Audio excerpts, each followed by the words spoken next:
were hurt, and they're on their way to area hospitals. At this time, the other commotion that's going on at the scene is related to the parking garage. Someone said they heard something in the garage, and because we have active law enforcement, all agencies on deck, we are going to make sure that there is nothing else going on. But at this time, there is nothing confirmed, no other shootings, no other active threats, but we are making sure that all the passengers who are leaving or coming to our airport are safe. You said somebody, an eyewitness, believed they heard something. What was it they believed? Was it gunshots? They thought that they heard gunshots, and we are, out of an abundance of caution, making sure that that is not the case. And do you believe at this hour that there could potentially be another shooter out there? At this time, I have not received confirmation from the ground of that, and so we are just trying to make sure that passengers do not panic and that they understand that they are being evacuated in an orderly fashion according to our emergency plans and our emergency operations. And what's the status of the Fort Lauderdale Airport at this hour? Right now, at this time, what we have done, because there was passengers in all terminals in the airport when this had occurred, we have moved the passengers to safe areas, and the ones that can get on the planes and be boarded and get moving to their other destinations, we are doing that. It's going to take us several hours to clear out the airport and move those flights along. Once we have cleared those flights and we have made sure that all the passengers who were in the terminals are cleared from the airport, then we will re-sweep the airport, and then the airport will reopen once the sweep is done. How long do you think this sweep will be? Should passengers who have flights tomorrow expect not to fly, be able to fly in or out of this airport? Our public information office is going to release information about the delays and and passengers who have flights scheduled for tomorrow will need to contact the airlines that those flights are going to be scheduled on for further information about delays. But at this point in time, we expect that we'll reopen the airport after our final sweep. It's going to take us several hours to clear the airport. So I'm going to say that probably by late evening, we should have further information about that. Mayor, given that this is not a typical day, I'm curious, on a typical day at this airport, how many law enforcement officers are usually in this airport? I do not have that information. That is something that you can... I apologize, Mayor. Go ahead. I said I do not have that information at this time, but I do know, however, that there are several law enforcement agents as well as Broward Sheriff's officers in every terminal and in every area of this airport that requires security, in addition to the TSA as well as Broward County Airport staff and security. Have more officers, have more officers in the vicinity been called in from outside counties to come and help secure this airport? We have had officers called in from all law enforcement agents that are available around, and all agencies that need to be involved are there. Okay. I'm curious if you know anything further about the shooter. At this time, the shooter is in custody. It is a male. They will not release his identity at this time. They are doing further investigation to see if there is other information that they can gain, but they are not releasing his information at this time. But it is a male shooter, and based on the information that has come out as of this investigation, he has acted alone, and they are confident in that.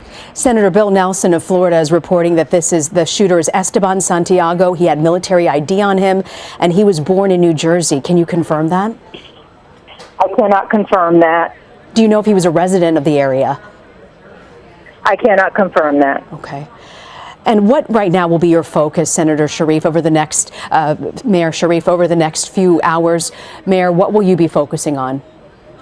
Our focus right now is to safely move the passengers that are at the airport to their destinations, to get them on the planes that are already there at the airport and other terminals, and to clear Terminal 2 and to make sure that those passengers that were deplaning and that are leaving the airport are leaving safely.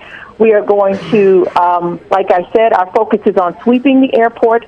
Every area of the airport has law enforcement personnel in it. We are clearing those areas as quickly as possible, and at this point in time, airport staff and law enforcement are confident that there's no other shooting going on at this time. And Mayor, if people have family members who are at this airport, cannot reach them, is there a way, a contact number? How can they possibly be in touch to make sure their loved ones are okay?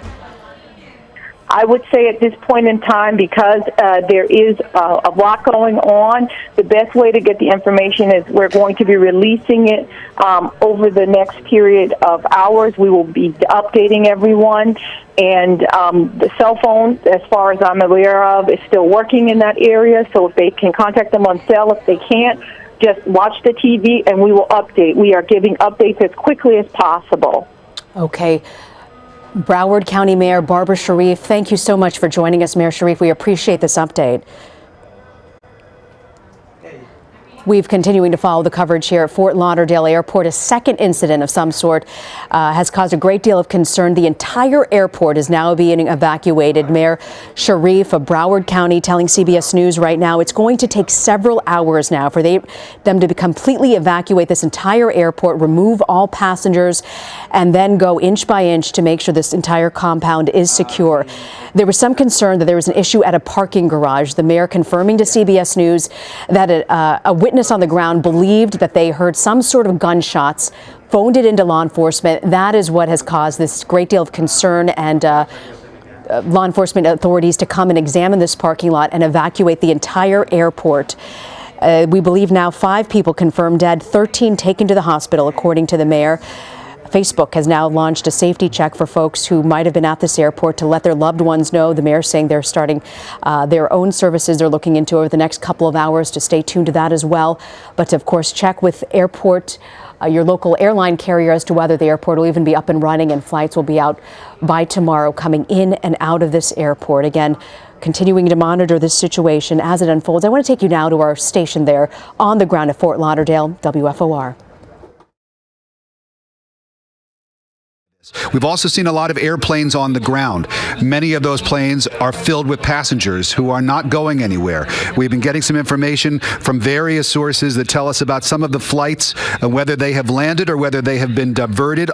Some flights have been diverted to Orlando. We're told about a flight that, Spirit flight that was diverted, 523 from Newark to Fort Lauderdale, has been instead sent to Orlando. Another Spirit flight from Cleveland to Fort Lauderdale has been diverted to West Palm Beach. Another one from Atlantic City has been diverted to Fort Myers, Florida. So if you are expecting or were expecting to go to the airport today to pick up a loved one who was flying in from out of town and arriving at Fort Lauderdale, Hollywood, there is a very good possibility that that flight has been diverted someplace else, and you should check in with the various carriers to find out the latest information on where your loved one or friend's flight might be landing, because it's not landing in Fort Lauderdale.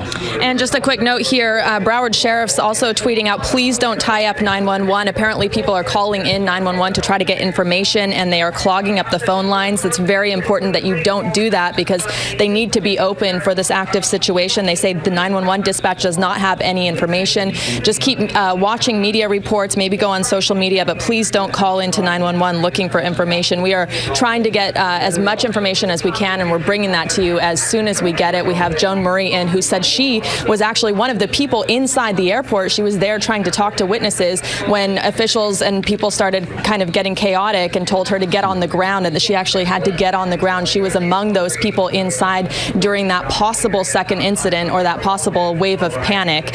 So we are still trying to figure that out. But again, TSA did tweet out that there was an active shooter, and this was just 34 minutes ago now, which would have been much later than the first shooting incident. So there you see people walking out again on the ground. And we have been told that the shooter who is in custody once again is ESTEBAN Santiago, who has a military ID and who was born in New Jersey. That coming to us from law enforcement sources, talking to CBS News. Senator Bill Nelson of Florida also sharing that same information with the cable news network just a short time ago. We were talking to our transportation correspondent, our colleague from CBS News, Chris Van Cleve, within the last hour or so, who told us that as of that moment when we spoke with him, that there was no indication, according to his sources, of any terror event.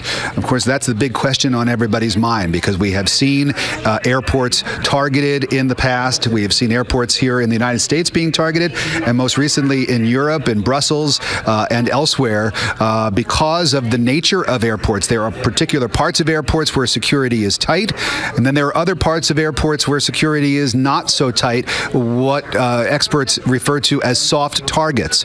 And this initial shooting, where multiple people were killed, we are told took place at the baggage claim area of Terminal 2, the Delta baggage claim area of Terminal 2. And if you're on social media, perhaps you've seen the pictures that we have as well, which we will not be broadcasting because of the graphic nature of them, of various people who had been, some of them it looked mortally wounded and lying on the ground being attended to by other passengers or loved ones or family members there. Just a terrible, terrible scene, and you could see people lying there, obviously very severely wounded as a result of this shooting, again, at the hands of a man who's been identified to us as ESTEBAN Santiago, with a military ID, born in New Jersey. And we keep repeating that information only because we don't really have anything else to go on right now. But obviously this is the early stages of this situation, and we're going to be learning a lot more as the day goes on.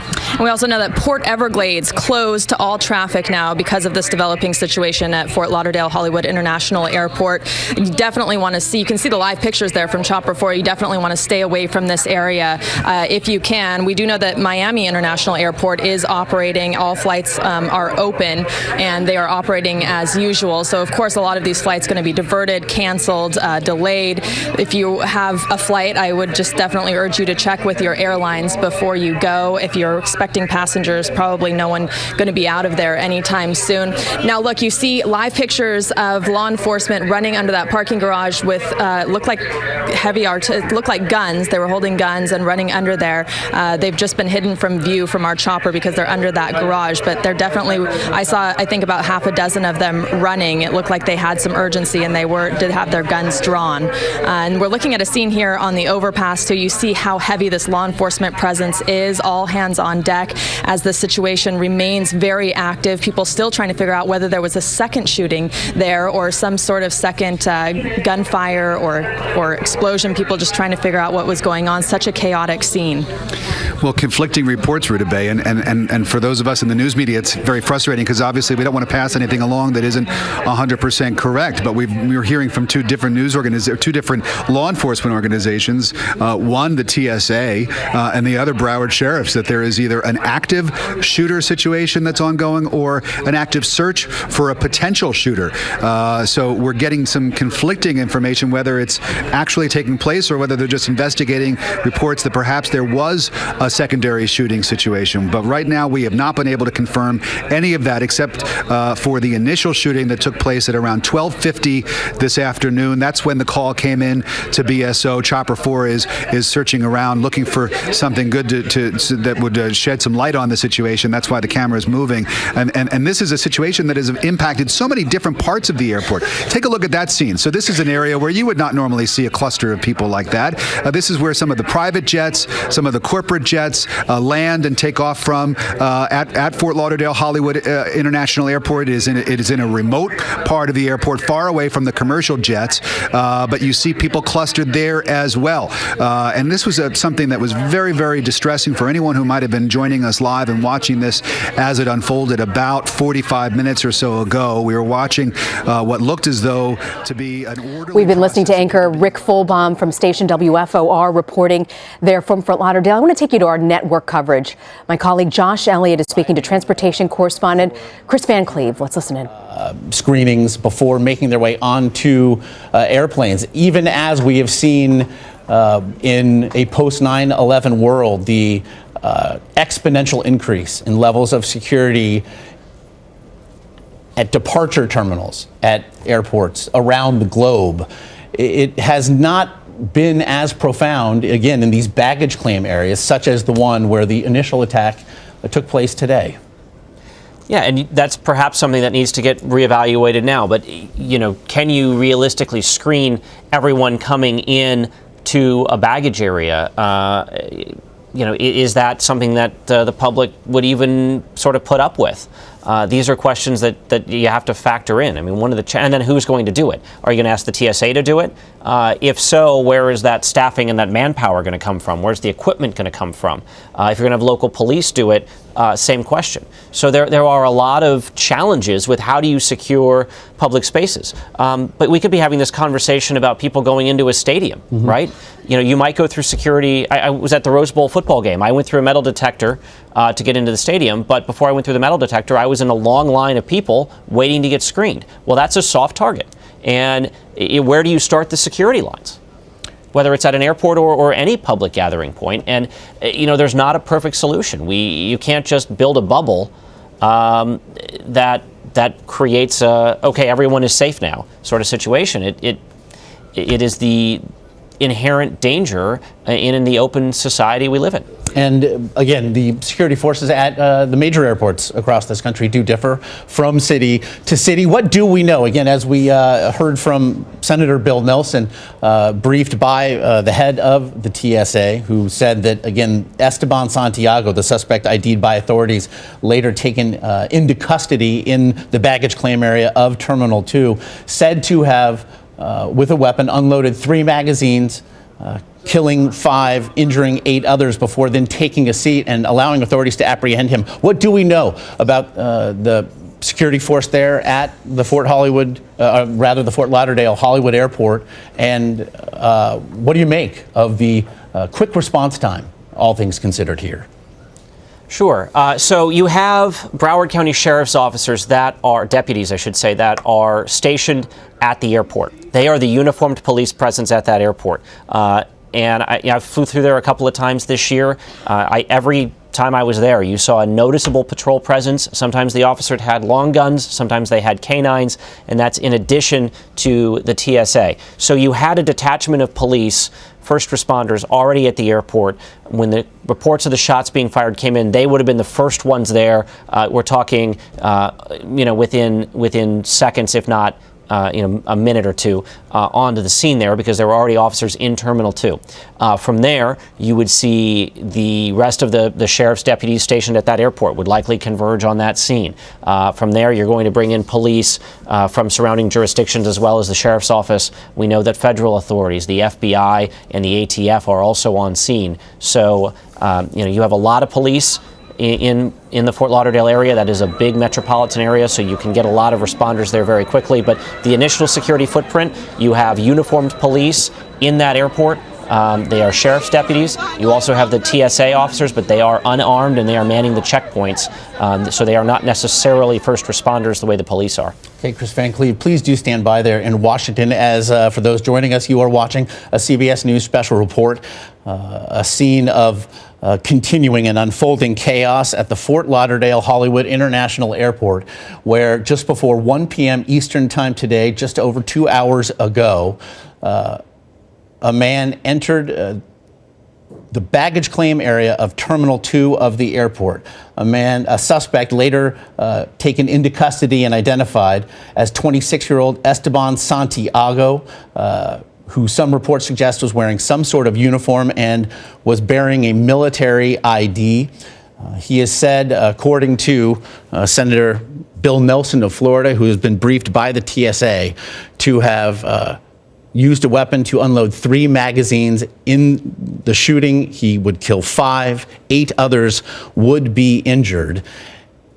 He was later said to have, after sitting down, he was taken into custody, but then we saw a scene of chaos unfold anew as it looked as though authorities had things under control. Passengers looked to be entering the terminals who had been stranded out on the tarmac. A parking garage between 2 terminals saw a sudden and profound influx of law enforcement personnel, heavily armed, as they made their way with reports of an active shooter and shots possibly fired on airport grounds. We do want to show you, though, some video of the scene just moments after the shooting is said to have occurred. This, again, in the baggage claim area of Terminal 2 at the Fort Lauderdale Airport. It is the home to both Air Canada and Delta. If you listen there, you can hear screams in the background, victims being attended to, which we have blurred. And then this was also a still image provided to us from, again, just outside Terminal 2. This is just outside a door from which you would exit the baggage claim area and push up against that chain link fence. On the other side of that chain link fence is, in fact, the tarmac. And as you can see there, it would appear that there is a victim with quite significant loss of blood, perhaps being attended to by one person, as again we saw a police officer leaving that scene. And so this is now the scene that we are seeing on the tarmac. We can tell you that hundreds do remain on the tarmac at the airport at current. Scores more were being escorted around the airport's northern perimeter in a sign of our times, all with their hands raised. This is, again, what it looks like outside the terminals there at the airport. And as we did, again, mention, the Broward Sheriff's Office did confirm an active search was underway. It began just over 1.5 hours ago as unconfirmed reports were made of more shots fired on airport grounds. That could be attributed to any number of things, as it is obviously a very fluid situation here. Again, Chris Van Cleve joining us from Washington, our transportation correspondent. As we do see these scenes of what's happening on the tarmac and outside the airport proper here, Chris, what exactly do we know about what's happening inside that airport at this time?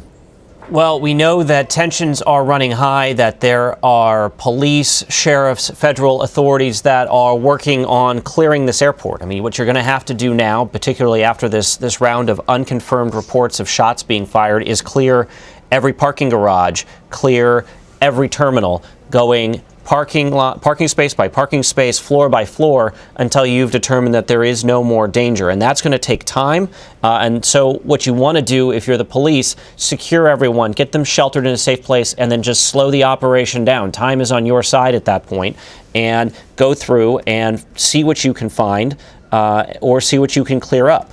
We at this point are waiting for a sheriff's briefing that hopefully brings us some more information as to what the situation is there, if we're getting close to feeling like we can rule out a second shooting, or if in fact there were two shootings at this airport. What this incident has done is sparked an increase in security at airports across the country now. We have heard from the Port Authority of New York and New Jersey that is increasing security at the New York area airports. That will include increased random bag checks, increase of heavily armed tactical officers, as well as uniformed police and canine units. LAX is increasing police presence at the Los Angeles airport. We're seeing a similar situation at Miami's airport as well.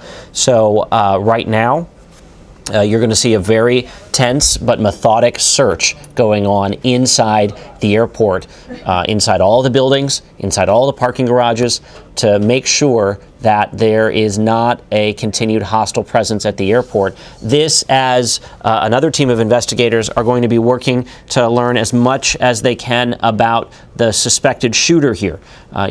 We know that there was a military ID involved with this shooter, so they're going to be looking at his military status. They're going to be looking at where he lives, where he's from, where he's been, who he knows, who he's been talking to, as they try to figure out what prompted this shooting, what prompted the suspect to end up in this situation that we're talking about now.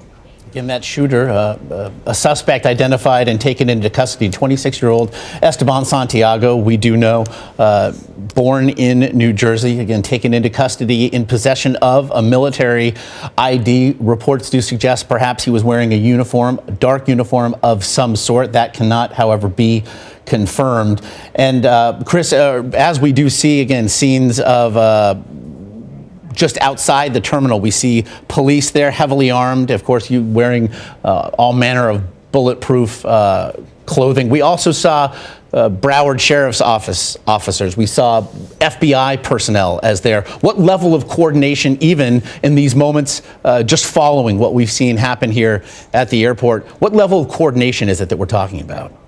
Well, you've got a high level of coordination. You know, the FBI, the Sheriff's Office, the ATF, the other law enforcement agencies are talking to each other. You're coordinating that, hopefully from the same command post. What can happen in a situation like this is you now have numerous tactical teams. You have numerous officers from all over the region, and they're trying to search this area. Some of them are going to have card keys and things to be able to easily get into places. Others, it's going to be a little bit more involved, and that can create a lot of noise. So some of what may have led to these reports of possible additional gunshots could just be the process of searching and clearing, and the banging and the slamming that may go into kicking in some doors and that kind of thing. So, you know, the more people you have, the more chaotic it can be. But there is a lot of coordination. And Josh, I know we're waiting for a briefing here from police. And it certainly appears as though that briefing is about to begin here momentarily. Chris Van Cleven, Washington, stand by. Let's join again the briefing currently underway. Of the Federal Bureau of Investigation. Shortly before 1 p.m. today, we had an active shooter inside Terminal 2, the lower level by baggage. The active shooter shot at least 13 people. 8 people, as I know right now, are in area hospitals being treated. I don't know the degree of their injuries. 5 people have succumbed to their wounds and tragically are dead. We are not releasing any information on any of the victims until we identify them, which is going to take some time, and we are able to respectfully notify the next of kin first. The investigation continues.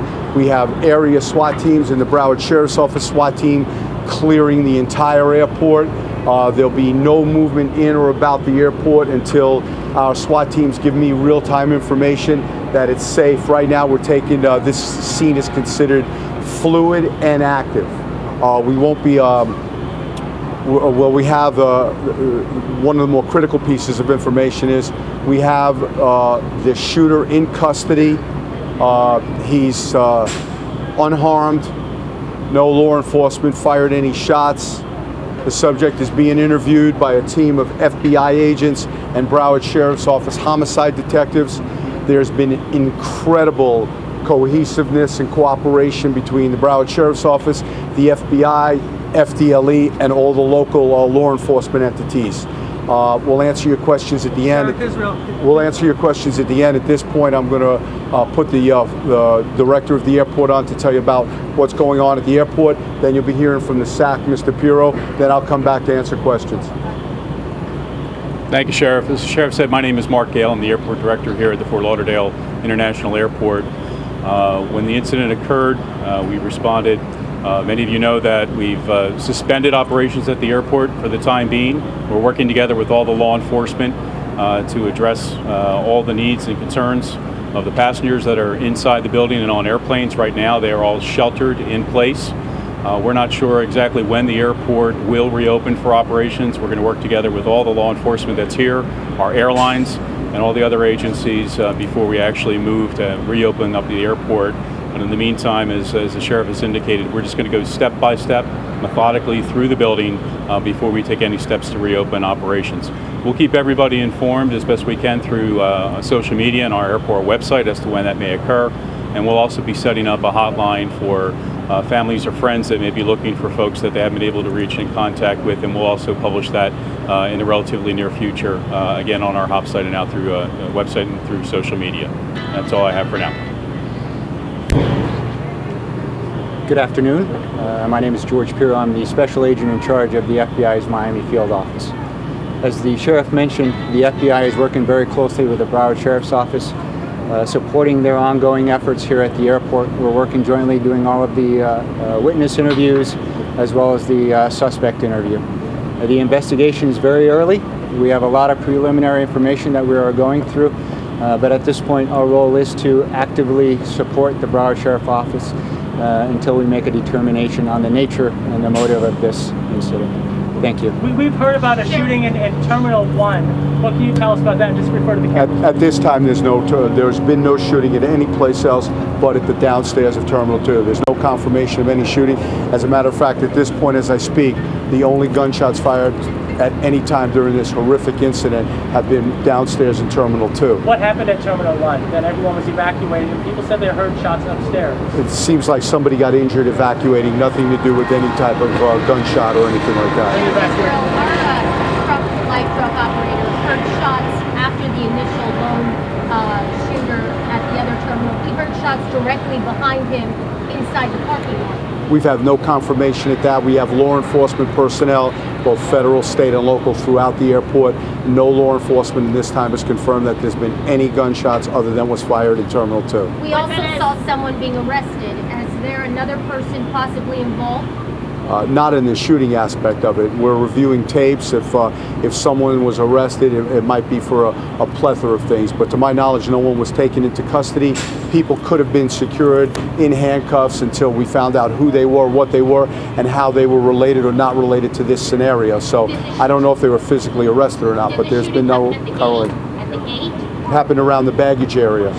Any information as to why? One suspect only in custody. We're not releasing any information on that suspect. Yes, sir. Are you able to say what kind of weapon was used in the shooting No. in Terminal 2? No. Was it an automatic? Was it a semi-automatic? We're not going to comment. Was there a struggle while apprehending him? No, when we apprehended him, the subject was arrested without incident. Any motive? I don't know. Does it appear that the shooter was waiting for somebody to arrive and go to baggage and then ambushed them? We're at the very beginning of the investigative stages. That's what this is all about. That's why at this point the lead on the investigation is with the Broward Sheriff's Office. If we do uncover at some time that this was related to any type of terrorist or terrorist activities, then the FBI will have complete incident command of this, and we'll be assisting the FBI as we move forward with the investigation. I want to say this is not the time for anybody to call 911 on this incident. We're all over here. If you have a real emergency, of course, but if it has involved you, please keep the 911 lines open. And if you need information, you can follow us on Twitter at Sheriff. Acted alone? At Broward Sheriff. Twitter at Broward Sheriff. Sir, have you been able to identify any vehicle at the airport that might belong to the shooter? Not at this time, not to my knowledge. So at this point, there doesn't appear to be a terrorism indication at all, or too early? No, it's too early to say either way on that. That's what's going on right now. The baggage area where they were coming from, where were those people coming from? Where were they, do you know? What flight were they there for? I do know what flight, but we're not releasing any information until we can positively identify the victims and in a respectful, dignified manner notify the next of kin. We won't be giving ever. No. Can you tell us if the victims were men, women, or children? No, we're not going to release. Do you think this guy acted alone? At this point, it looks like he acted alone. Were they part of a family? Second active shooter within the last 30-45 minutes. Can you speak to that? Yes, there's no at this point there's no second active shooter. There are no victims suffering for any gunshot wounds. We heard that information as well. It's not confirmed, and right now we're dealing with this incident right here. Can you tell us what was going on in the parking garages that had the agents' guns drawn, ready to go and looking for someone? I'm sure they were looking for clearing parking lots. We have a variety of SWAT teams out and assets out clearing the entire airport to make sure it's safe. So just doing their job, working very hard and diligently. Was the shooter Mr. Daly? I mean, it's Friday afternoon. I mean, about how busy was the airport? Is this the busiest it is during the week, given that it's Friday afternoon, sort of the height of tourist season? The airport's always very busy. We're one of the fastest growing airports in the country. So again, the terminals are very full right now. Our passengers are sheltered in place. We'll be working with law enforcement to actually get them released systematically, as the sheriff has indicated, terminal by terminal, to make sure that folks are able to exit safely as they proceed with their clearing duties. Do you have any idea how many people are secured either across the runways, in the terminal, on the plane? Any estimate as to that number? Right now, we actually have everybody in either at the terminals, or we've had some airplanes that have landed, that we still have airplanes with people on board that have landed that have not been brought into the terminal building. It's possible that those airplanes may actually depart and not actually come into the terminal building. But on any given day, we typically handle between 80 and 100,000 passengers coming through the facility. So people who are on planes now may not be able to get off? Is that, I can hear well? That's a possibility, that we're working with the airlines, that some decisions may be made. That hasn't been confirmed yet, that they may actually depart for other cities. We're going to go through the terminals, again, very slowly and methodically to make sure everything is clear before we make any decisions about releasing additional passengers into the building on top of those that are already still in the facility. How many were in that Terminal 2 when the shooting? I don't have that information. Do you know how many were in the baggage area? I don't have that information. Typically in a baggage claim, there could be hundreds of people at any one time, but I don't know what the number was at that particular moment in time, no. And how many planes have landed and not allowed to disembark? I don't have the number of those that are on the ground right now. Where can passengers get that information? Are you going to put that on your website? We're going to put information out through on our website and also on Twitter at FLL Flyer. What happened to the people on the runway? Sheriff Israel, can you give us a timeline? When, to your knowledge, do you know, did the shooting begin? How long was the shooter at large? Where was he inside the terminal? I mean, how extensive was the chase? And where is he being interrogated? As I said before, it happened just before 1 o'clock.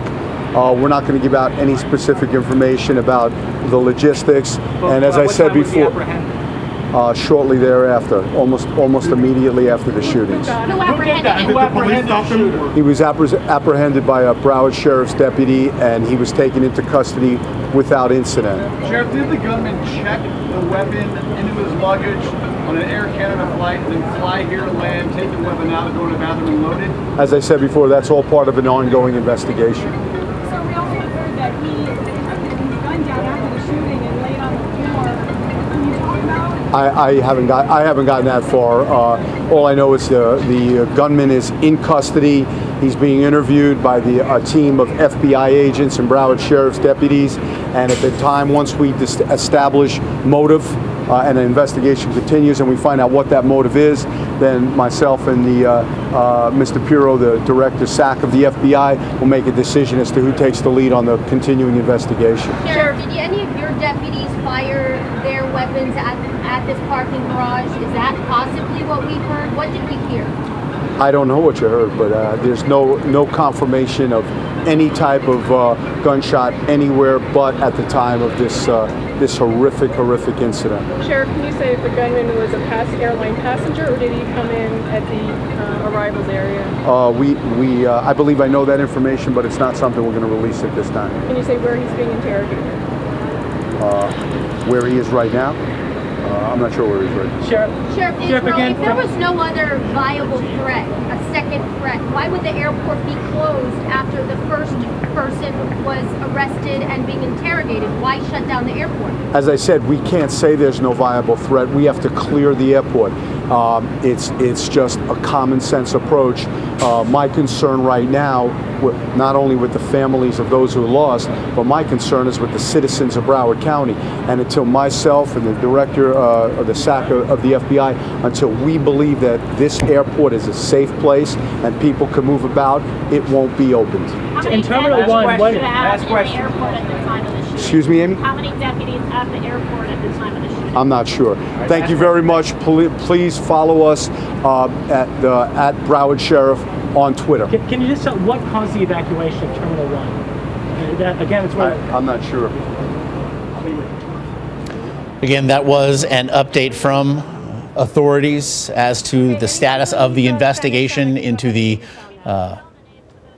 attack just before 1 p.m. today at Fort Lauderdale Hollywood International Airport. A shooter, there's a suspect identified as 26-year-old ESTEBAN Santiago Ruiz, entered a baggage claim area of Terminal 2 at the airport that is home to Delta and Air Canada, and is said to have opened fire, killing at least 5, injuring 8 others. There are 8.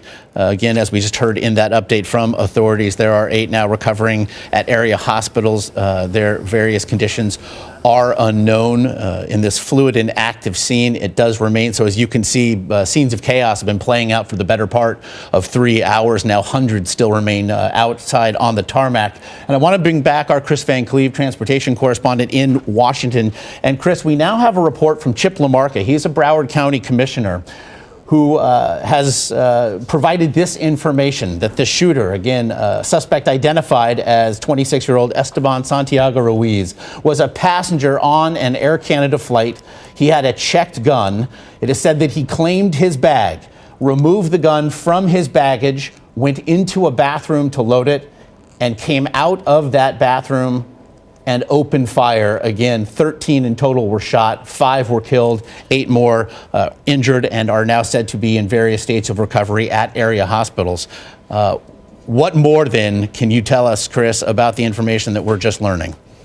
Well, we're still working to confirm that with Air Canada, but here are the rules. You can actually take a firearm in your checked bag. Now, there are some rules. The TSA requires that it be unloaded in a hard-sided locked container, but you can travel with a handgun. So it is completely possible that that is how this played out, that he had checked the firearm, got his checked bag, loaded the weapon, and then started shooting.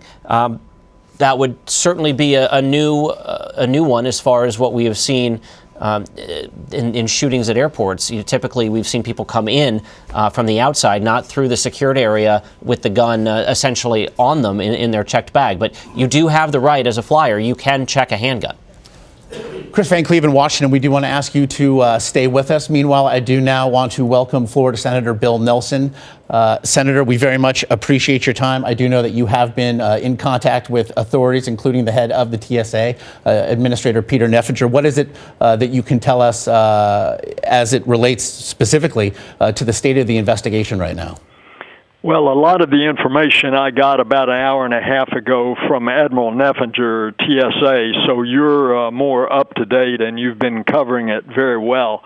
I would point out that it is a soft, easy target where there are bunches of people, in this case, outside of baggage claim.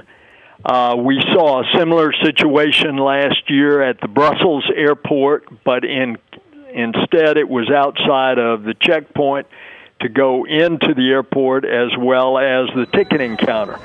And whenever you have these kind of targets, the best deterrent is the Viper team, the dog. And last year, late last year, we doubled the number of those Viper teams in the FAA bill. But it's just going to be hard to get enough dog teams for all of the crowds that we find in airports, and that's going to be a continuing problem. Certainly one of the questions to answer in the aftermath here, Senator. As we just heard the update from authorities, I also want to ask you about some information provided to us by Broward County Commissioner Chip LaMarca, who is said that have been told that Esteban Santiago, the suspect identified and later arrested by authorities, was a passenger on an Air Canada flight traveling with a checked gun, and that he did have a concealed weapon permit, later said to have entered a bathroom, loaded the gun, and returning to the baggage claim area, and so opening fire. Can you tell us anything specifically as it regards that? No, I do not have that information. I was given the information that he had a military ID identification, but whether or not that was his, whether it was an up-to-date one, or if it was someone else's, we don't know. But they've got him in custody, so we had the name. They'll be able to run that down quite quickly if he was military. Again, we can confirm that Mr. Santiago was born in New Jersey, and again, as you mentioned, Senator, was taken into custody in possession of a military ID. It is a question, meanwhile, Senator, perhaps without an answer, a question that following incidents just this year in cities such as Istanbul and Brussels, where we have seen terrorist attacks play out at airports there, a question asked about departure areas in these terminals and just how far out can one extend a perimeter while also ensuring the safety of the inevitable lines that will build at the security checkpoints. It now seems that a similar question must be asked about how to better secure baggage claim areas that have certainly seen far less stringent levels of security. Wherever you have crowds, and at airports, you'll continue to have crowds. As long as there's inclement weather, people are going to have to be inside. And as a result, that's a soft target. Seaports, there's another one where you're going to have crowds getting on and off of a cruise ship.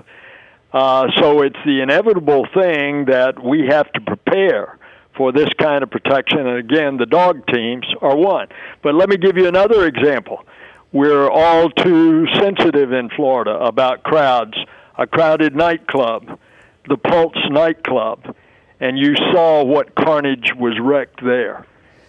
Unfortunately, this is the era in which we live. And that shooter in Orlando, of which you speak, did invoke the Islamic State in speaking with authorities. as in fact he was committing that crime. And certainly as it speaks to the time in which we live, Senator, in speaking with authorities today, including Admiral Neffenger, do we know if any sort of similar invocation or responsibility has been seen here? I asked that question, and at that moment, we don't have a motive. I might say that since you mentioned the Pulse nightclub, that it's interesting that just today I filed the bill that I'd filed in the last Congress. In this case, had it been law, Mateen, the shooter, was on an investigative terrorist list. Prior to the shooting, had been taken off. If we merely had a mechanism by which once he buys a high-caliber weapon, the FBI has to notify in the case that he had been on a terrorist watch list, that very likely could have caught Mateen, the shooter in the Orlando Pulse nightclub. Certainly things to litigate as it regards what did happen in Orlando, but as it regards what we've seen here, and if the information, again, provided to us by a Broward County commissioner is in fact correct, that a passenger on an Air Canada flight had been traveling with a checked gun, which he was able to remove from baggage and load, what might it say about the future of being allowed to travel with weapons regardless of license to do so? Well, it would indicate just another way of concealing a weapon to get into the area. However, in a baggage claim area where people are bunched up, you don't go through security to go there to pick up your bags. And so he could have just as well walked up from the outside with such a weapon instead of having to have it in checked baggage. Do you believe, though, as again we look at the initial aftermath and work to confirm the reports of the information that perhaps the suspect identified and later apprehended by authorities who said to have committed this attack was in fact an Air Canada passenger with a license to carry a concealed weapon that had been checked in his luggage, stowed on the plane, and retrieved from baggage claim? Should passengers be allowed to fly with weapons on planes in any way? Well, what about hunters, for example? They check their weapons. Now, in that case, it's not handguns, but it's shotguns and rifles. So as a practical matter, to say you can't fly with a weapon being checked away and checked as a weapon, I don't think that's practical that you're going to ban those. Again, many questions to be answered on that front. Meanwhile, as you have been speaking with authorities throughout the afternoon, Senator, what can you tell us about the level of coordination between the various agencies here? I can tell you the FBI was there right away. They are more than likely heading this investigation until they know the motive. And, of course, through all of your visuals that you're showing, you can see all of the various arms at all levels of law enforcement that are there. And as we do thank you for your time, Senator, I wonder what message you do have, not just for your constituents, but for all watching these scenes of chaos and the aftermath in Fort Lauderdale play out. Whether this fellow is a terrorist or mentally imbalanced or has some other motive, we have to be able to go on and live our lives without being intimidated and threatened. That's what terrorists like to do. They try to throw us off our game, and America must move forward. Florida Senator Bill Nelson, very much appreciate your time and insight this afternoon, Senator. Again, thank you very much for joining us. Thanks a lot. Again, as we now bring back our Chris Van Cleve in Washington, as we take these live looks at the scene still unfolding at Fort Lauderdale Hollywood International Airport. Hundreds do remain outside on the various tarmacs surrounding the terminals following the shooting just under 3 hours ago in the baggage claim area of Terminal 2, home to Delta and Air Canada. Shooting, again, committed by a suspect who has been taken into custody unharmed. We should add 26-year-old Esteban Santiago, born in New Jersey, said to have been taken into custody bearing a form of military identification and unloading what we're told were 3 magazines worth of ammunition. He did kill at least five, and injure at least 8. Those 8 are in various states of recovery at area hospitals.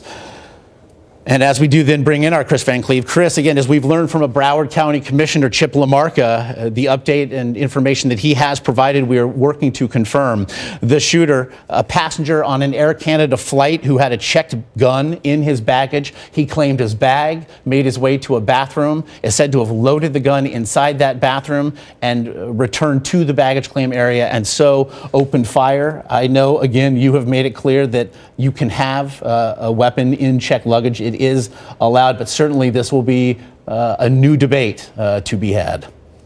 You know, it will likely cause TSA to look at these rules and, perhaps putting some restrictions. But the rules as they are right now, you can check a weapon. It has to be unloaded, but you can also check ammunition. It has to be in a locked case, but of course, you're the one who locked the case, so you could unlock it once you've gotten it out of baggage claim. The thought is, with these gun rules, is you want to keep the firearm out of the hands of somebody on an airplane, and that was why you could have it checked, is because that would be just like transporting it like any other cargo. I don't know that there was thought put into, well, could somebody use it to transport to an airport and then use that as a way to shoot up the airport? If we're hearing that he reloaded. Josh? We do have you, Chris. Okay. Just real quick, if we Chris, yes. As you tell us, as you speak, we do now want to offer up an image purported to be the weapon, again, used by the suspect apprehended, 26-year-old Esteban Santiago. As you can see, Chris, here, it does appear to be a handgun that some reports do suggest Santiago took from a bag that had been checked, made his way to a bathroom, loaded that weapon, and then returned to the baggage claim area, opened fire, killing at least 5 and hurting at least 8 more. So, Josh, that's a semi-automatic handgun, which means the magazine could carry, depending upon if you had a high-capacity magazine or not, 10 to 18 rounds, perhaps. And so we're hearing he reloaded multiple times. So you gives you some sense as to perhaps the number of bullets that were fired. But that is a semi-automatic handgun, which can fire those rounds very quickly. You can pull that trigger back and empty a magazine. That could happen in seconds. And considering how many bullets that would be in total, it is quite something, perhaps, that only 13 people were struck. Still, tragically, 5 have succumbed to their injuries, and as we did note, 8 more do remain in area hospitals in varying states of recovery. Their conditions unknown at this time. Chris, then, as we had that look then at that gun, we also heard the senator did confirm what we have been reporting as well, that he's been told that Esteban Santiago had been traveling with a piece of military ID, again, on an Air Canada flight. We do not know from where that flight did arrive to Fort Lauderdale Hollywood International Airport. But Chris, it is also a question for the time in which we live. What are your sources telling you about any possible connection to a terror group as it regards this attack? Of course, that's going to be a big question, Josh. What we don't know at this point, what we can tell you and what we learned from this press conference is that the Broward County Sheriff's Office is still leading this investigation. If or when it would become a terrorism investigation, that means the FBI would take it over. That's one of those things that right now they are trying to talk to this suspect and figure out, why did this happen? If it turns out to be terror, you'll see the FBI take over, but they're going to have to go through his computer. They're going to have to try to talk to him. We don't know if he's cooperating with police. They're going to be trying to talk to friends and family to try to figure out why this happened. And until you can rule out terror, you almost have to treat it on some level like that's what happened, because whether or not it was inspired by something else, it's successfully terrorized a lot of people today. So, you can't rule that out until you know definitively. And at this point, we haven't heard that law enforcement has been able to say definitively one way or the other. But, we're only 3 hours into this investigation. One thing that stands out to me here, Josh, is this is a person who opened fire on a crowd of unarmed people, but did not appear to engage police. No law enforcement shots were fired. The suspect was taken into custody without injury. What would that suggest to you, again, as you mentioned, and as we did hear from the update from authorities some 20 minutes ago to that point, that no shots were fired at the suspect, and that by all accounts he did unload those 3 magazines, anywhere from 30 to 50 bullets in total, but then lay down his gun, sat down, and allowed himself to be apprehended? It sounds to me like he shot at a bunch of unarmed people and then chose not to engage the people that have the guns and the body armor. This is somebody who wasn't looking for suicide by cop, wasn't looking to go out in a gun battle with police. That's certainly different than what we saw in the Orlando nightclub shooting, where you had somebody who was prepared to fight to the last. And again, that was a shooting recently invoked by Florida Senator Bill Nelson, who joined us just moments ago. Again, we are now showing you some video of the scene just moments following the attack. If you listen closely, of course, you can hear the torment of those witnesses on hand, and certainly, as you can see here, those attending to victims on the ground, which we have blurred. I do want to reset as we also show you this still shot by a passenger in Terminal 2 out of a window and down at what appears to be a victim here with a significant loss of blood being attended to by at least one person. And we've also now seen this image purported to be the weapon used by the shooter. It is, as Chris did mention, a semi-automatic handgun. It is said that 3 magazines were loaded and fired. Again, that could mean anywhere from 30 perhaps to as many as 50 or more bullets being fired. To reset the scene then, just over 3 hours ago, at just before 1 p.m. Eastern time, there was a shooting in the baggage claim area of Terminal 2 at Fort Lauderdale Hollywood International Airport. 5 at least were killed in the shooting, have succumbed to injuries. Another 8 have been taken to area hospitals, injured in that attack. As the airport and certainly that terminal was cleared, it appeared as though things were, again, returning to a relative state of normal. When chaos flared again, we did see the evacuation of another terminal some time ago. Hundreds still remain on the tarmac. Scores more, as you can see here, are being escorted around the outer perimeter, many with their hands raised. And so, Chris, Van Cleve there in Washington, at this point, we did hear the head of the airport in question say that all activity has been suspended at the airport, and that now the somewhat thorough, if not painstaking, process of an airport that you've referred to as being a very large one will now be cleared foot by foot. Yeah, they're going to go parking space by parking space, gate by gate, turnstile by turnstile until they have cleared that airport. Josh, one thing we can report now, we are hearing that the suspect apparently boarded an Air Canada flight in Alaska. It then connected at another city in Canada and then continued on to Fort Lauderdale. We're working on trying to figure out the path, and there are 4 cities in Canada that Air Canada serves Fort Lauderdale from, so we're working on trying to figure that out. But our latest reporting is that he started his day in Alaska, made his way to Florida, through Canada on an Air Canada flight. We're going to continue to dig into that and have that for you by the CBS Evening News, we hope. But Josh, back to you. All right, Chris Van Cleve again joining us.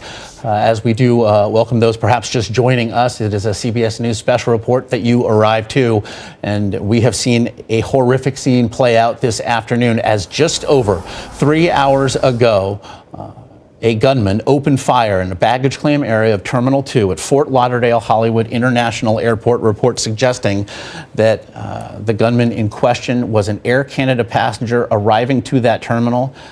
Police have taken into custody a suspect they believe to be the shooter. He is 26-year-old Esteban Santiago, born in New Jersey, taken into custody in possession of a form of military identification, said to have begun his day in Alaska, traveling through Canada and then on to Fort Lauderdale.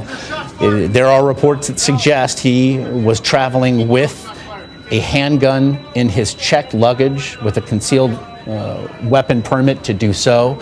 He claimed the bag, loaded the handgun. Again, this is a purported image that you're seeing of it here. Claimed the bag, made his way to a bathroom in that baggage claim area, loaded the gun, returned to that area and opened fire again, killing 5.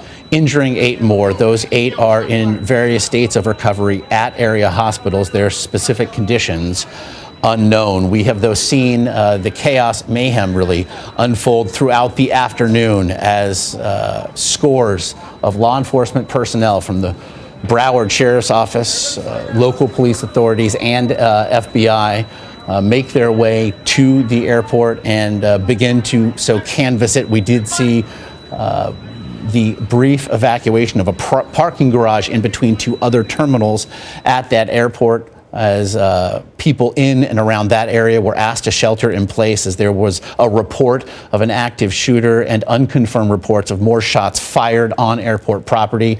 We have since heard from authorities that those reports, did not turn out to be so.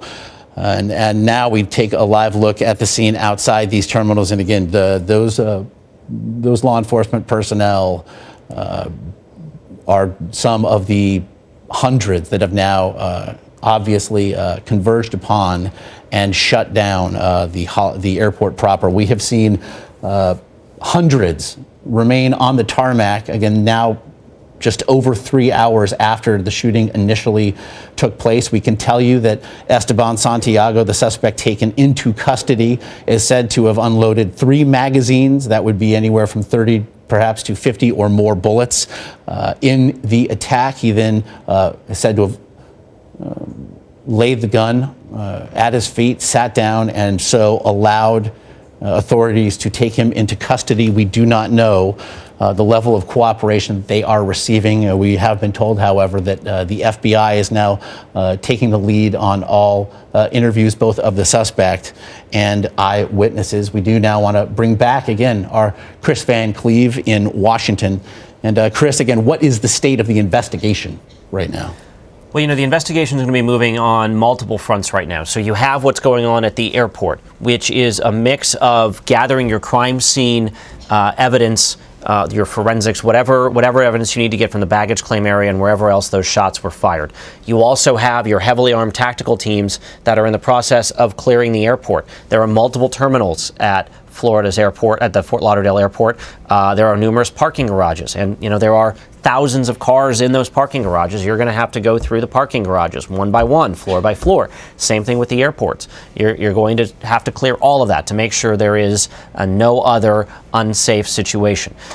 So those 2 things are going on at the airport. You also have investigators trying to talk to the suspect, find out why he did what he did, find out if there are any links to terrorism, find out if there are other motives. You're going to want to get to his house, wherever he lives. You're going to be trying to talk to his family and friends. So you have a lot of phases going on. You're very early in this investigation, so you're in the more questions than answers phase, if you will. What we don't know is if the suspect is cooperating. We know he wasn't hurt, so police should be able to speak to him. What we don't know is if he is speaking back to them. And if he's cooperating, they may get some of this information very quickly. If he's not, it could take a couple of days before you have all the information you need to look at to start to paint this picture of what happened. We know from covering how many of these mass shootings now, Josh, that in the hours and the days to come, we're going to get a much clearer picture of this suspect and perhaps why he did what he did. But right now you are in the process of just rapidly trying to run down as much information as you can.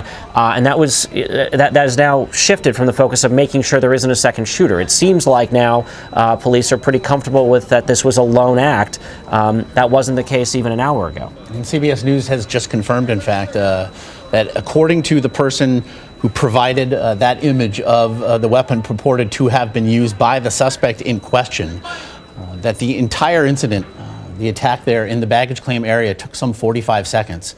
And when you consider again that there are reports that the suspect unloaded a magazine he had initially put inside that weapon and then emptied it and again reloaded twice more, 45 seconds of the random targeting, according to reports we are receiving, of those clustered in the baggage claim area. On one hand, Chris, obviously to have been there must have felt like the most horrific of eternities, and yet 45 seconds, we, if nothing else, can appreciate certainly all that can be done in seemingly a rather short amount of time. 45 seconds and the lives of 5 people and wounded another 8 and terrorized the thousands of people at that airport. A lot happened in that 45 seconds, Josh. And certainly these are questions authorities have asked after the terrorist attack in Brussels in, of course, late March, early April again, rather, of 2016 of last year, again following a terrorist attack at the airport in Istanbul. Chris, we have begun to take a look at soft targets. It was something that Senator Bill Nelson of Florida spoke with us about just moments ago. And it seems a question we have asked and asked and asked, and yet a question seemingly without answer. How far can you push a security perimeter, keeping the terminals in question and the passengers that fill them safe while still applying security stringent enough to satisfy the new reality in which we live? Well, Josh, you can compare U.S. airport security to what you see in Israel. And at that airport, it took me, I was there in December, it took me over an hour to get through the security checkpoint from when I started talking to the people to when they cleared my bags.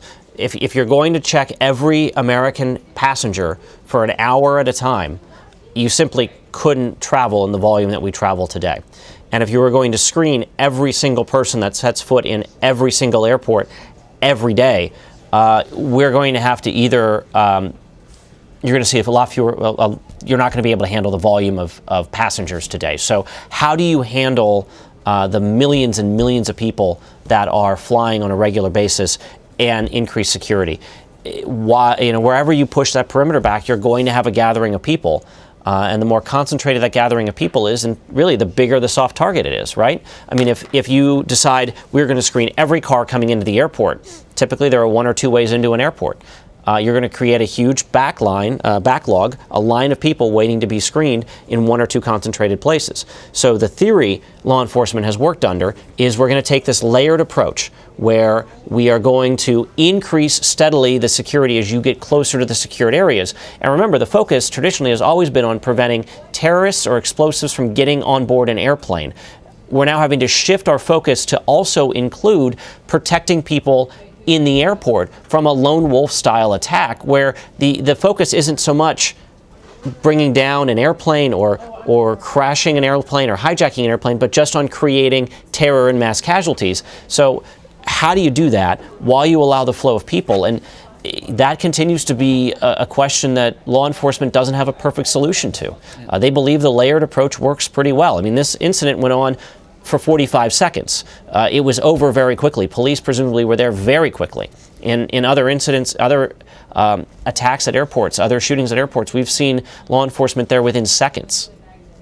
And of course, that is now a question to be asked. As you just mentioned, those were questions largely being asked about how to best secure departure halls. And again, those arriving to airports, preparing to travel, and obviously how to protect the terminals and certainly the planes that those passengers would be getting on. Of course, now this again did happen in a baggage claim area, but also, Chris, another question that will be asked, and I do want to mention to those perhaps just joining us, information provided by a Broward County Commissioner, Chip LaMarca, an update that he did provide saying that the shooter was a passenger on an Air Canada flight with a checked gun. He claimed his bag, took the gun from the baggage, and again, we do have an image purported to be the gun in question, a semi-automatic handgun.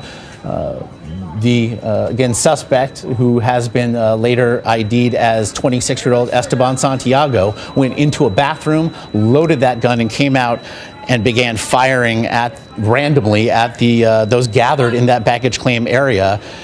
Again, this is legal to do, but certainly there will be additional questions asked about the viability of allowing anyone to fly with a weapon. Absolutely. You know, it's going to be a question they're going to have to look at. You also have to balance, people do travel to hunt, and there will be people that say I should be allowed to check and secure a weapon. Maybe the issue is that ammunition can't be involved. I mean, but it is something that TSA is going to have to look at. Now, there's certainly going to be a push from people to do that. We are seeing a statement coming into us here from the Anchorage Police Department that is saying essentially that they understand that the suspect that's been identified here, 26-year-old Esteban Santiago Ruiz, that may be a resident of Anchorage, Alaska, and that the Anchorage police are now working with the Joint Terrorism Task Force as part of this investigation. And that would make sense because we were hearing he traveled from Alaska, perhaps through Canada, down to Fort Lauderdale today. So this investigation, Josh, you asked a few minutes ago about the layers of this investigation. You now have a layer of this unfolding on the complete other side of the continent in Alaska, as local and federal authorities are starting to dig into this suspect's background and his day today.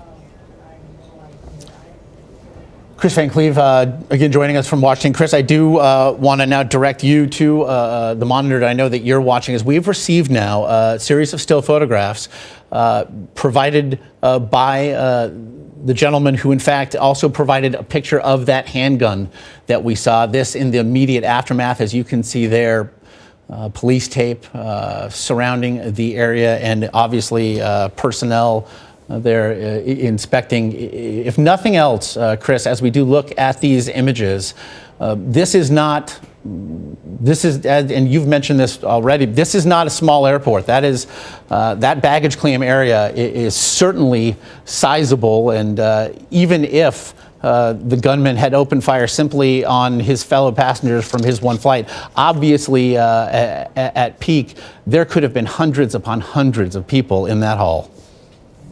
That's absolutely true. Look, it's a Friday afternoon. This is the time of the year when people go to Florida, so it's going to be busy. You also have cruise traffic coming into the Fort Lauderdale area for people who are going to go on cruises that typically leave on Saturdays. So this would have been a busy day. There should have been, if you had flights coming in, lots of people in that baggage claim area. You're talking 100 to 160 people typically on a single aisle airliner. So there could very easily have been hundreds and hundreds of people in there who are easy targets.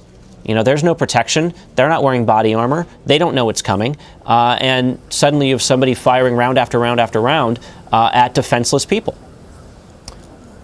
Before then, again, dropping the guns, reportedly sitting down and allowing authorities to take him, as it was noted, unharmed. Again, we got our update some time ago, Chris, as to the state of the investigation. Broward sheriffs, again, informing us as to those killed, again, at least 5, another 8 in hospitals. Their varying states of recovery unknown. Specifically at this time, the scene was called fluid and active. We heard from the head of the airport, again, leading the search of the airport proper. And then we did hear from the head of the FBI field office there in Miami, taking the lead on interviews both of the suspect and the eyewitnesses. It certainly speaks to the level of coordination now that we are seeing as this investigation does continue. Yeah, it is, this is going to take time, Josh. I mean, just from the clearing that amount of space at an airport that could take hours.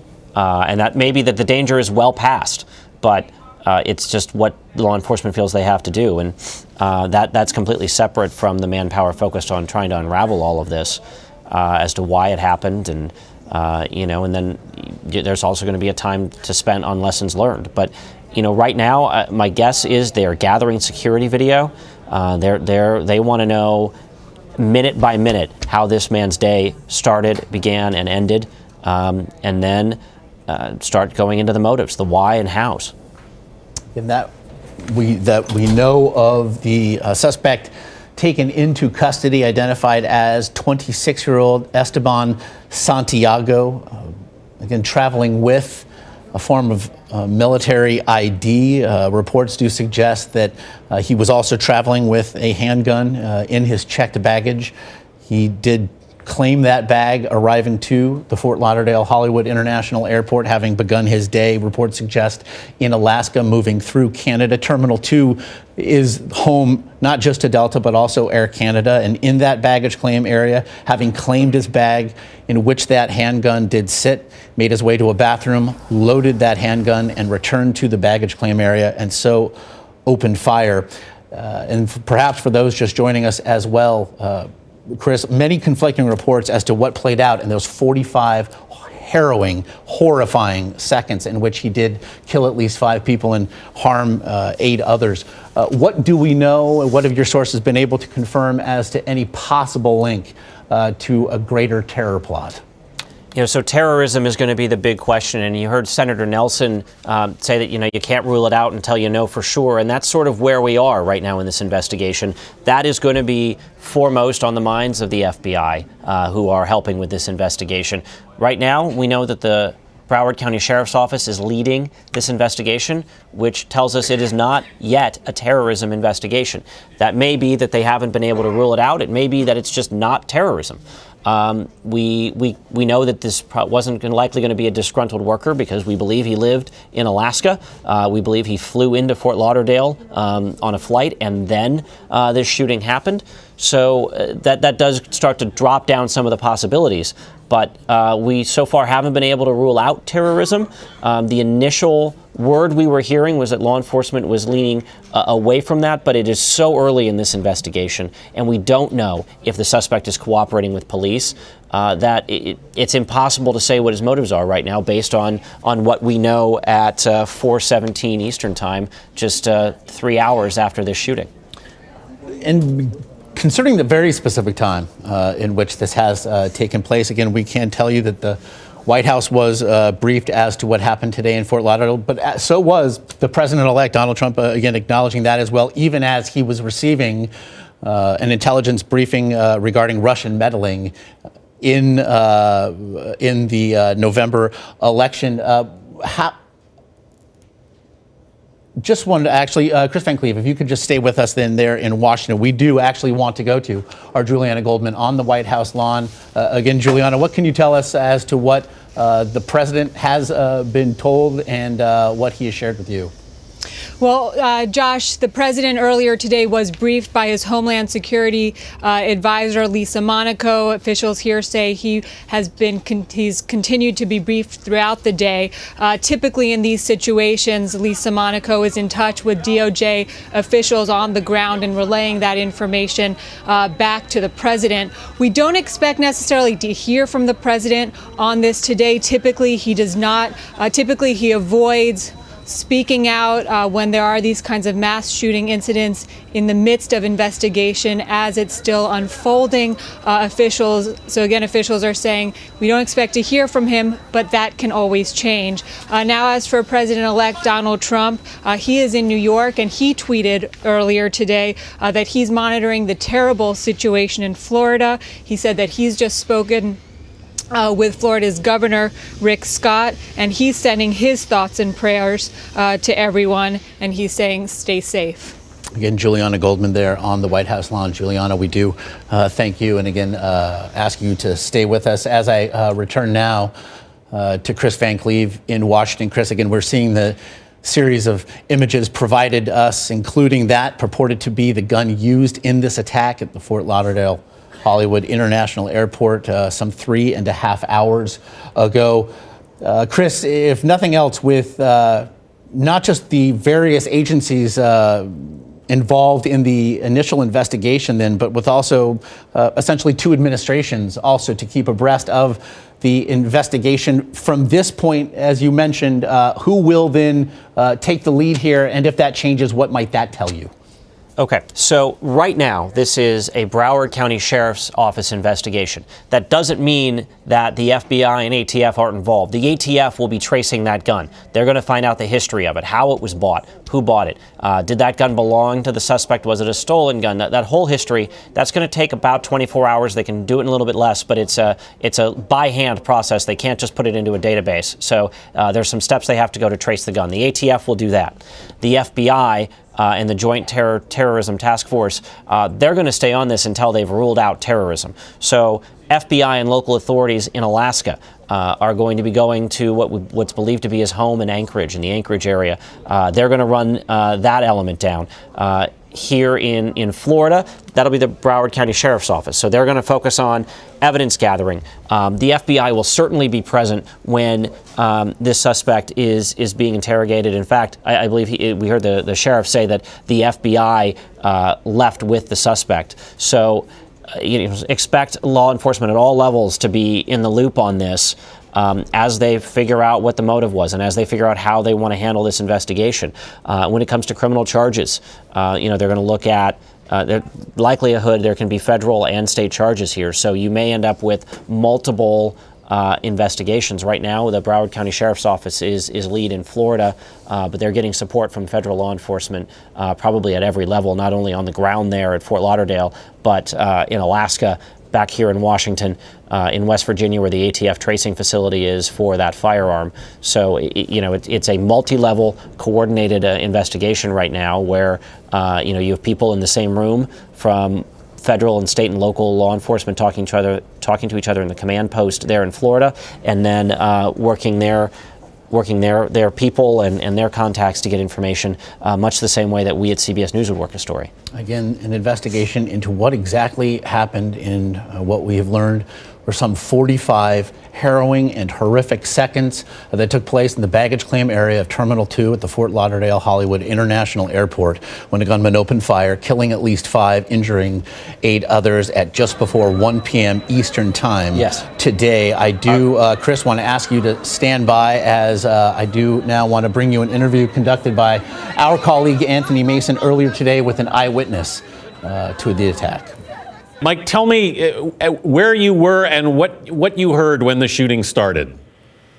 We were on the main level of Terminal 2, right next to Air France and Delta. And like I said, we were sitting by the door. My kids were on the phone, just buying the time. And next thing I hear is popping noise. And somebody said, shots fired, shots fired. I grabbed the kids, ran out of it, and my wife and my father-in-law were sitting outside. I gave the kids to my wife, who passed them to my father-in-law, who went to Terminal 3, away from all this. And then we looked down where a man was bleeding with a woman right next to him, and she was just saying help. And he was bleeding, his face was turning pale. I'm just looking at how much blood he's lost. It's crazy. Mike, roughly how many shots do you think you heard? I think it was more than few, more than several. To me, it sounded like 12. It sounded about 12. And did you see any other victims? No, I did not. I was on the main level. All this transpired on a lower level, supposedly baggage claim, but lower level of Terminal 2. And what about the suspect in custody, the shooter? Did you see the shooter? I don't know. I don't know who the shooter is. I don't know how many victims, but I hear there were 9 shots, and I hear there are people who are dead. And in general, was the situation chaotic, Mike, or was it relatively orderly? You know what? I'll be honest with you.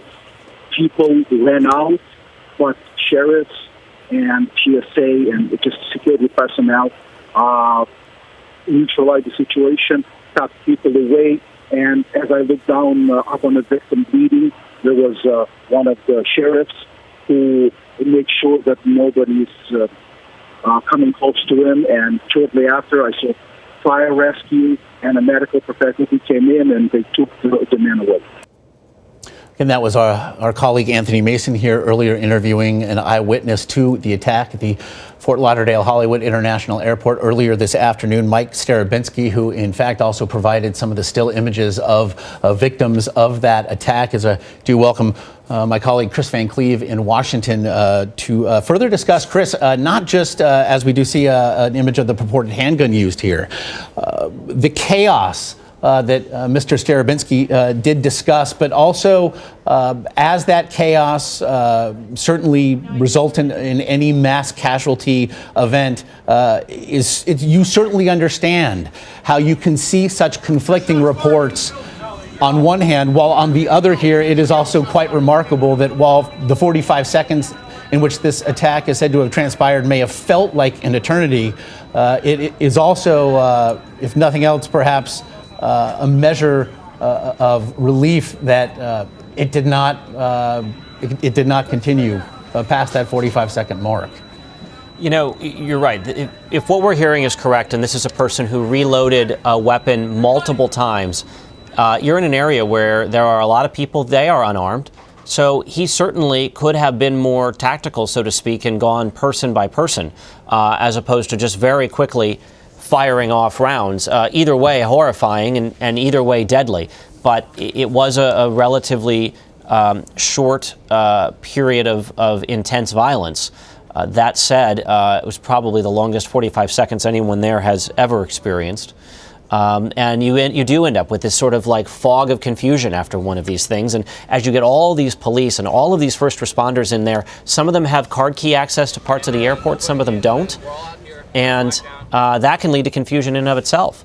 You know, suddenly you've got people that maybe have to kick in a door. Well, things banging around can sound a bit like a gunshot from a distance, and that can lead to some of these secondary reports where people think they hear something, and that then only ramps up the response even further. And we did see, again, one of those, as authorities did confirm that there were later reports of a possible active shooter on the scene well over an hour after the initial attack. It did lead to the sudden evacuation of a parking garage there between two of the terminals, and certainly scores of people who were similarly stricken, as we've seen people here running across the tarmac, others sheltering in place, obviously fearing for their lives.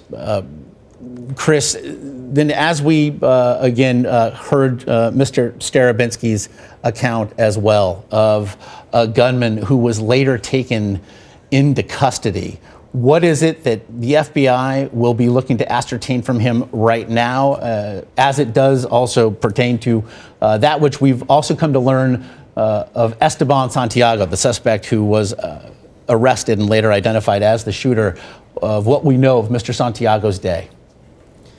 Well, I think if the FBI is talking to witnesses, they're going to want to know what they saw. And any little detail can become significant here. I mean, fortunately, you have who you believe your suspect is in custody, so we're not talking about a manhunt situation here.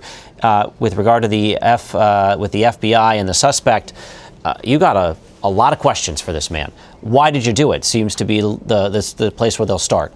Trying to figure out the motive. What made this guy decide to get on a flight in Alaska, fly to Fort Lauderdale, and make the baggage claim of Terminal 2 at the Fort Lauderdale Airport the place for this violence?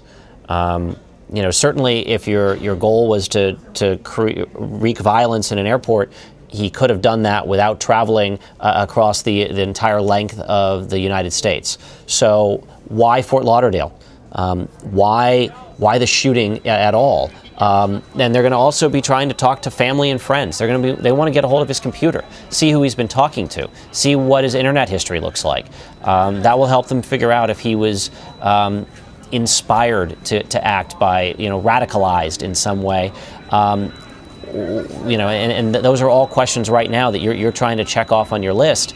And that's assuming that he's cooperating at all, right? I mean, if he's not saying anything, you can ask all the questions you want. You're not going to get any answers right away. And again, we should mention that what of which we know about Esteban Santiago, 26 years old, born in New Jersey, said to be traveling with some form of military identification.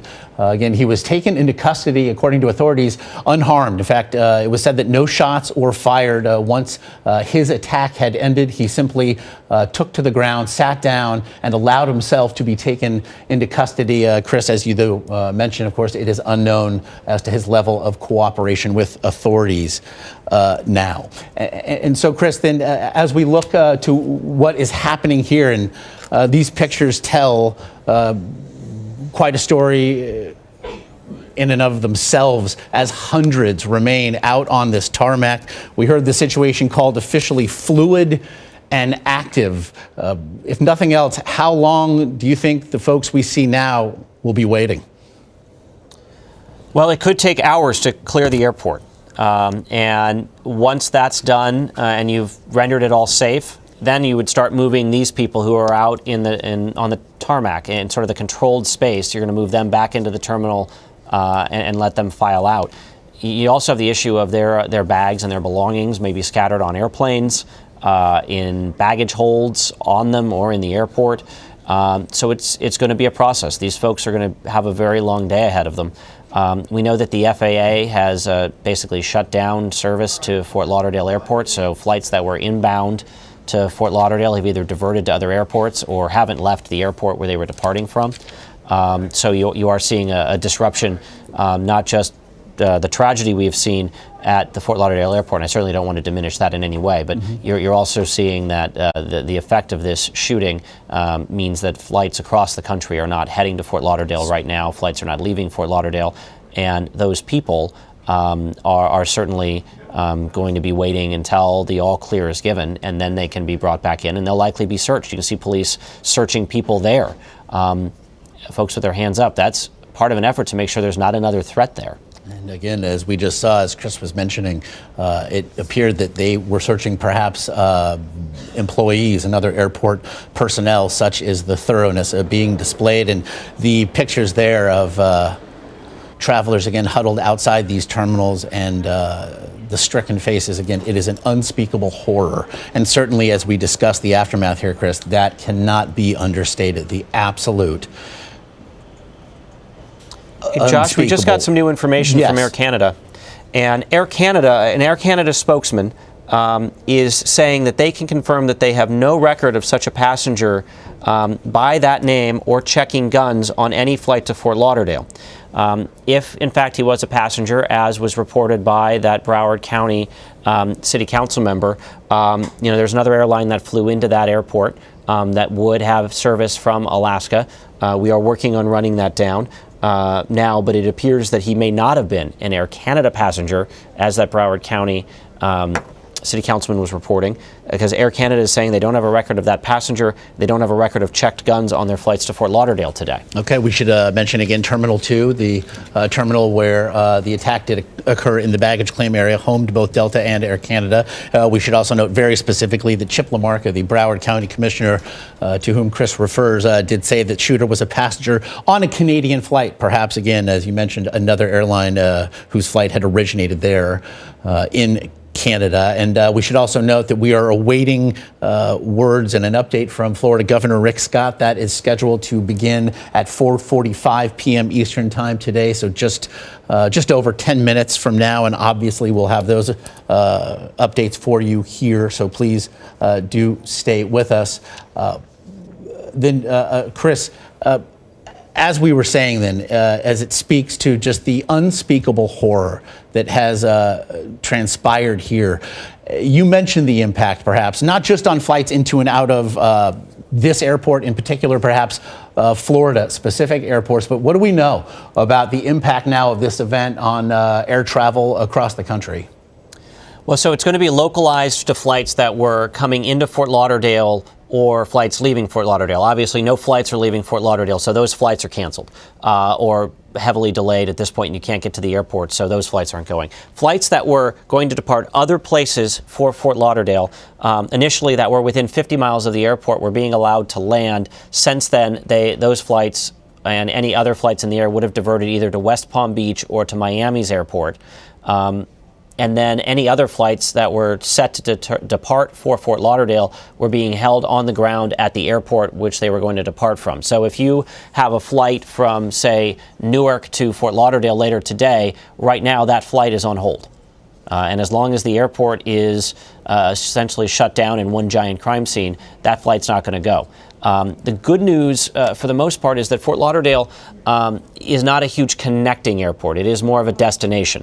Southwest does have a lot of flights that come in and out of there, and JetBlue does have some. But for the most part, it's more of a end your destination point than some of the other airports. So the disruptions will be fairly limited to flights going into Fort Lauderdale or flights that we're going to then connect on to the Caribbean and whatnot. But fairly isolated.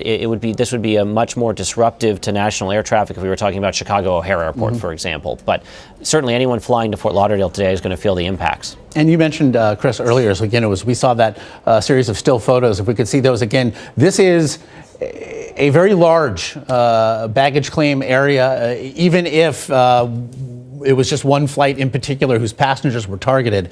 Obviously, this is a hall when peak capacity could have held hundreds upon hundreds more. And certainly given the time of year, that could certainly have been the case here. Absolutely. I mean, look, this is the time of year you want to go to Florida. The weather is nice. It's also, we're talking about a Friday, so if there are cruise ships leaving Fort Lauderdale, they are going to typically leave on Saturdays. And you got all the vacationers who are going down there for a long weekend. So yeah, it could have been very busy. And we know that Fort Lauderdale is kind of a leisure airport. It's not really one that business flyers use a ton. So you do have a lot of vacationers. They'd be getting their bags. And that would be a very terrifying situation. One other impact, Josh, that we're going to see at airports across the country, not just at Fort Lauderdale and Miami, is you're seeing security being increased. We know the New York area airports have raised security. LAX has raised security. Their police chief is going to speak to reporters in about less than a half hour from now from Los Angeles. So we do know that this shooting is having an effect on the security posture at airports across this country now, as they're taking a very rapid look at their unsecured areas. You can't screen everyone coming into baggage claim, but today you may see officers standing in baggage claim.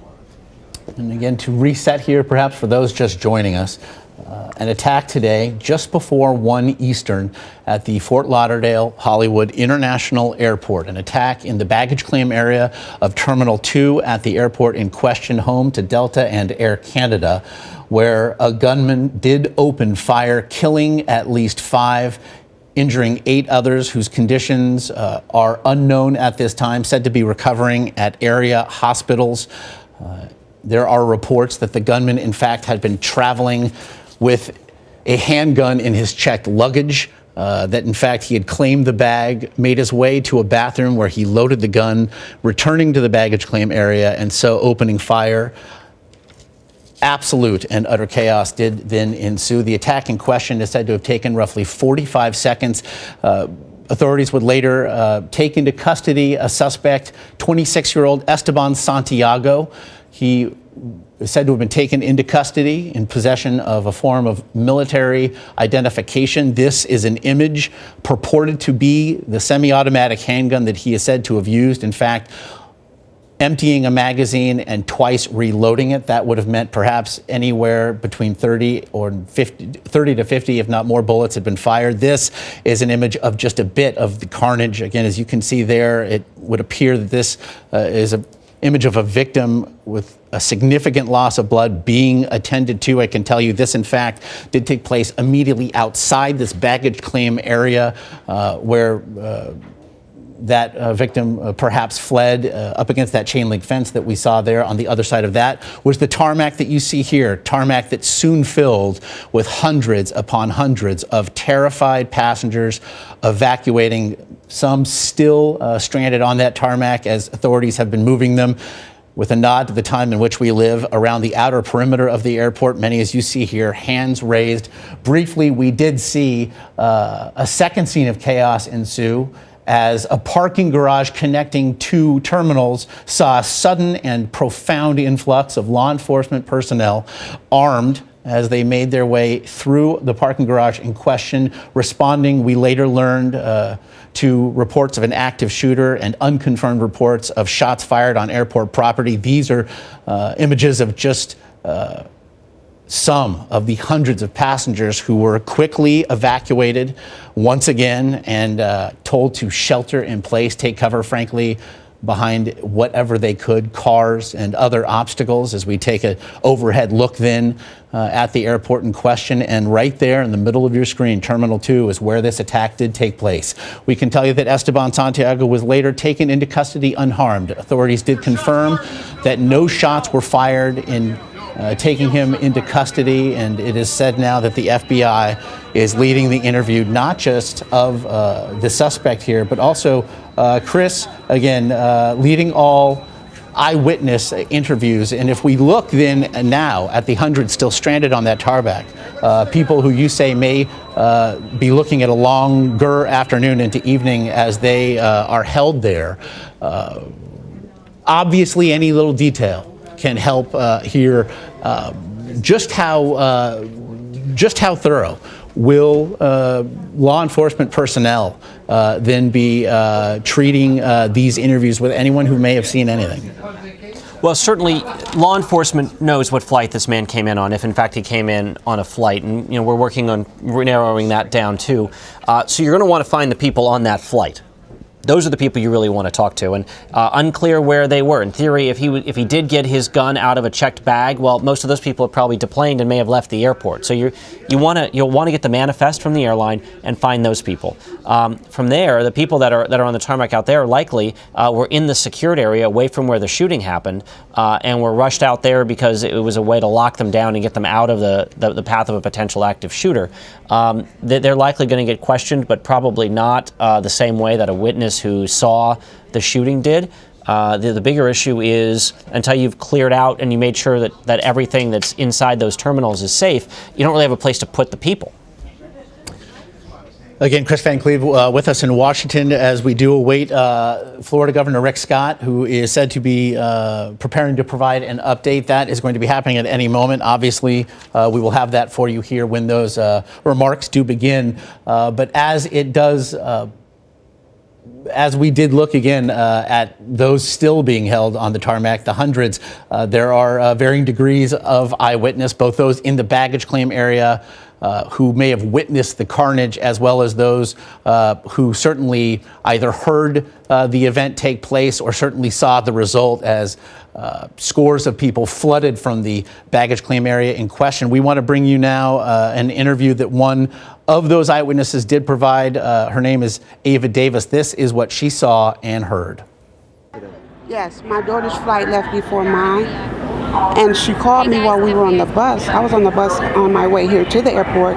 She called me. She said, "Mom, they're shooting here at the airport. I'm afraid." And she said, everybody's running, so she started screaming. You could hear the screaming. You could hear the screaming and the running. And she said, "Mom, I'm hiding behind something." She told me she was hiding behind. So I told her to just stay there, and her and her girlfriend.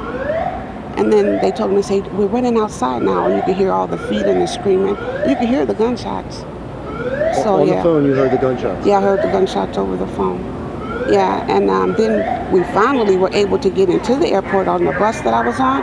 So when we got here, and we had to walk a distance because they wouldn't let the bus come all the way, we got inside, and we were standing at the door, and then we heard shooting again, and I was talking to my daughter. They were on the tarmac, and out there going to get on the plane again, and they started ushering them on the inside. I heard shooting again. Now you're hearing the shooting in Terminal 1. Myself, I was in the terminal, and I could hear the shooting, but he couldn't tell which way it was coming from. But then a lot of people started running from that direction, so then we all started running, and we ran out. But you could definitely hear the shooting a second time. Yeah. What terminal was your daughter in? Delta, the Delta terminal. And then, so you run out of Terminal 1. Yeah. You run across the street. And I run across the street and look over the overpass, and I saw the two police officers knock a person down, and was tussling with them and handcuff them and set them up against the wall. and they were just sitting there waiting on, I guess, someone to come and help them. But they were just sitting right over the overpass. What do you think about this? It's scary. This is so scary. I've heard gunshots before just from living in the city, but nothing ever like this. It was horrible. Certainly an unimaginable scene there. That was Ava Davis on the phone with her daughter having arrived to the Fort Lauderdale Hollywood International Airport. She was in the Delta Terminal. That would be Terminal 2. Again, the scene of the shooting earlier today, almost 4 hours ago, a shooting which took the lives of at least 5, injured 8 more. And again, as we can confirm, 26-year-old ESTEBAN Santiago, the prime suspect here, is in custody unharmed, though his level of cooperation with authorities is unknown at this time. Chris Van Cleve is with us in Washington. And Chris, as we heard, again, a mother talk of the understandable fear and terror that she experienced as she heard those shots ringing out in the background, speaking to her daughter there in the airport proper. And as we do see those hundreds still remaining on the tarmac, we also know from the head of the airport itself that while all activity is suspended, certainly a search still continues. What exactly is it then that's going on inside those buildings? Well, some of it is just an abundance of caution. You know, we had that second report of unconfirmed gunshots, potentially, possibly. At that point, you pretty much have to clear the entire airport just to make sure that there isn't a phase 2 of this attack, if you will. You know, and this is complicated because people likely left those terminals in a hurry. So bags are likely going to be left behind, and you've got to make sure there's nothing in those bags. So you're bringing a canine in at the very least to sniff through the bags. And airport terminals are big, and those parking lots are big. You've got thousands of cars potentially parked in those parking lots that you got to at least walk by or run a dog by to make sure they don't hit on anything. And that takes time. Second to that, you are gathering evidence. You have active crime scenes. We know that there was at least one shooting scene in the baggage claim area, so that whole area is going to be a crime scene. And you're gathering the bullet casings, which will give them a sense for how many rounds were fired. You are collecting any other evidence there. You're getting witness statements probably in that area. So you have a lot going on. That goes hand in hand with the clearing of the airport, which is likely just precautionary at this point. One eyewitness who spoke to our Anthony Mason earlier say, when asked about how many shots may have been fired, that it was more than several.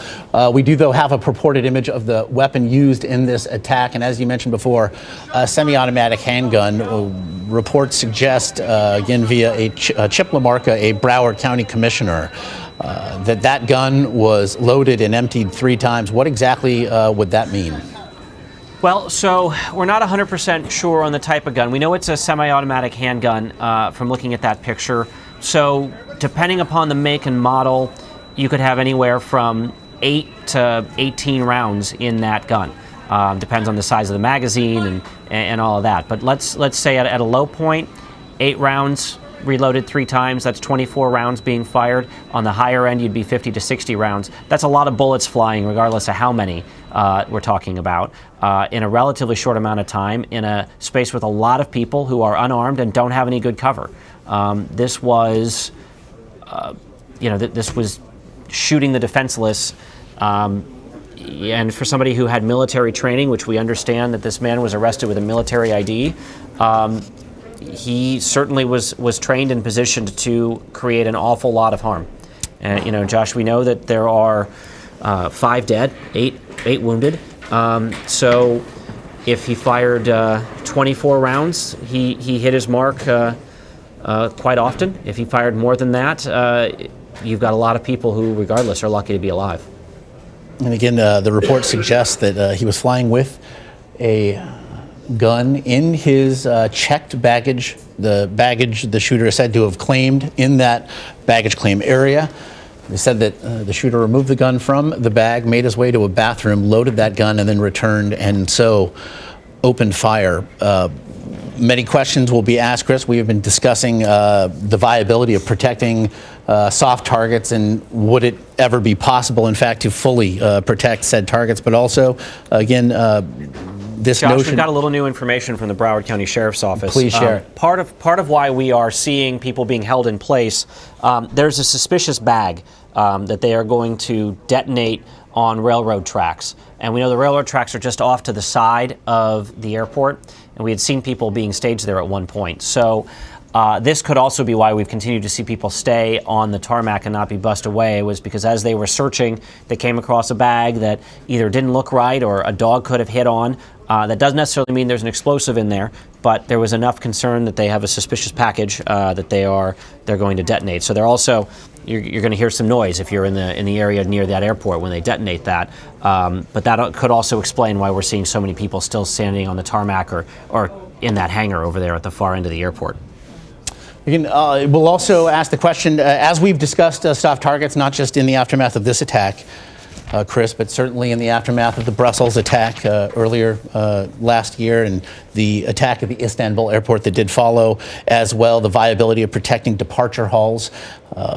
Certainly now, similar questions perhaps will have to be asked about how to protect the egress from airports, arrival halls, and certainly these baggage claim areas. Also, as we noted, it is legal to do if he had a concealed weapon permit to fly with a gun, but certainly the questions will be asked once again perhaps about the viability of allowing passengers to travel with weapons and ammunition, even if in fact those two are kept separate. And Josh, here's the other thing to think about. This is a man who bought a plane ticket, apparently, at least if this report continues to play out. Bought a plane ticket, got on a flight in Alaska. That means he went through security in Alaska. That means when people buy a plane ticket, they are vetted before they get to the airport to make sure they're not on watch lists, to make sure they're not on a no-fly list.